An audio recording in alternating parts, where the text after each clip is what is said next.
नमस्कार, मैं हूं अर्चना सिंह। आज ज्योतिरादित्य सिंधिया और दिग्विजय सिंह समेत नए राज्यसभा सांसदों को शपथ दिलाई गई। अब संसद के मानसून सत्र को शुरू करने के विकल्पों पर जोर शोर से विचार भी किया जा रहा है। लोकसभा स्पीकर ओम बिरला और राज्यसभा चेयरमैन, जो देश के उपराष्ट्रपति भी हैं, वेंकैया नायडू ने संसद का दौरा किया। मानसून सत्र के लिए संसद चलाने के कुछ विकल्पों की समीक्षा हो चुकी है। इंडिया टीवी के सीनियर एडिटर देवेंद्र पराशर ने लोकसभा स्पीकर के दफ्तर में बात की। संसद के अफसरों से डिटेल जुटाकर एक ऑथेंटिक रिपोर्ट तैयार की है।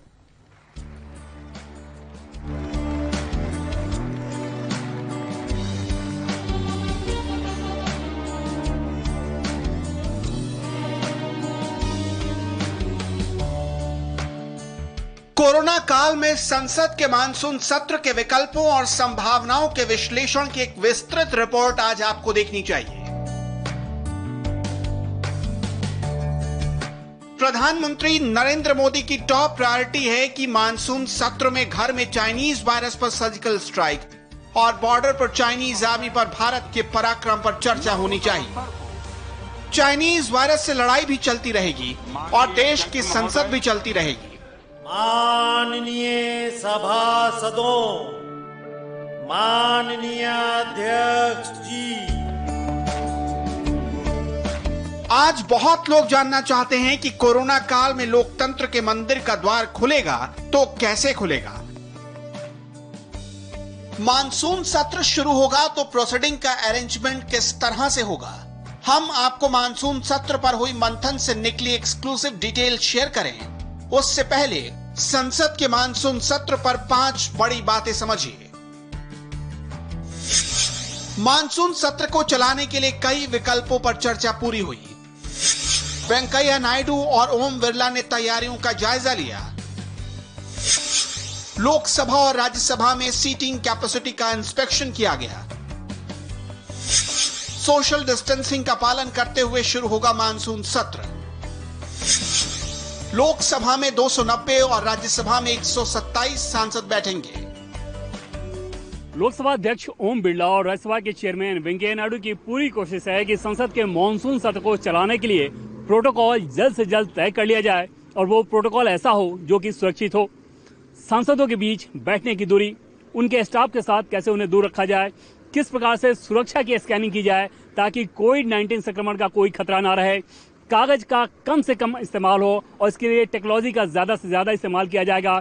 साथ ही साथ किस प्रकार से सैनिटाइजेशन किया जाना है, इन सारी चीजों को लेकर प्रतिदिन यहाँ पर वर्कशॉप चलाया जा रहा है ताकि हर एक व्यक्ति को ट्रेन किया जा सके संसद के मानसून सत्र को लेकर। मानसून सत्र की फाइनल डेट का ऐलान जल्द होगा, लेकिन उससे पहले ये मानसून सत्र क्या है और क्यों जरूरी है, ये पॉइंट आपको याद रखना चाहिए। पहली बड़ी बात, कानून के हिसाब से 2 संसद सत्र के बीच 6 महीने का अंतर नहीं हो सकता। कोरोना के चलते बजट सत्र 23 मार्च को खत्म हुआ था। ऐसे में 23 सितंबर से पहले मानसून सत्र का संचालन जरूरी है। दूसरी बड़ी बात, संसद का मानसून सत्र हर साल जुलाई से सितंबर तक चलता है। इसकी तारीख का निर्धारण राष्ट्रपति की तरफ से केंद्र सरकार करती है। मानसून सत्र में प्रमुख विधेयकों पर चर्चा और बहस होती है, उन्हें पारित किया जाता है। इस मानसून सत्र में किसानों के लिए मोदी सरकार के 3 ऐतिहासिक ऑर्डिनेंस पास हो सकते हैं। पहला, farmers produce trade and commerce. दूसरा, एसेंशियल एक्ट 1955 में बदलाव। और तीसरा, farmers agreement on price assurance and farm service ordinance. कई सारे विषयों पे कानून की आवश्यकता होने के चलते केंद्र सरकार ने अध्यादेश का सहारा लिया। अब सरकार की कोशिश होगी कि संसद के मानसून सत्र में इन अध्यादेशों को मंजूरी दिलाई जाए। कम से कम 11 ऐसे अध्यादेश हैं जो कि सरकार की प्राथमिकता में हैं। इन अध्यादेशों की बात करें तो सांसदों और मंत्रियों के वेतन कटौती से संबंधित हैं, किसानों को उनकी उपज का उचित मूल्य दिलाने से, बैंकिंग और वित्त, स्वास्थ्य और रक्षा मंत्रालयों से संबंधित है।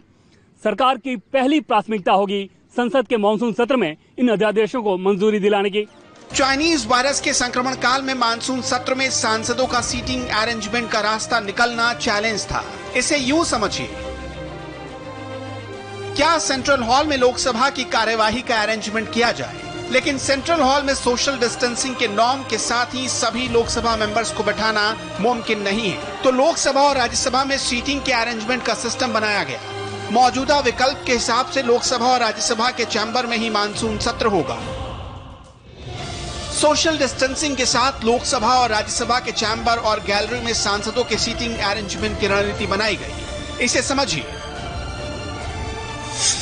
लोकसभा में सीटों की कुल कैपेसिटी है 550, यानी 550 सांसदों के बैठने का इंतजाम है। ये 6 ब्लॉक में बटा हुआ है। हर ब्लॉक में 11 पंक्तियां हैं, लेकिन ब्लॉक ए यानी सत्ता पक्ष जहां बैठता है और ब्लॉक एफ जहां विपक्ष बैठता है, वहां 97 सीट हैं, जबकि ब्लॉक बी से ब्लॉक ई तक हर ब्लॉक में 89 सीट है।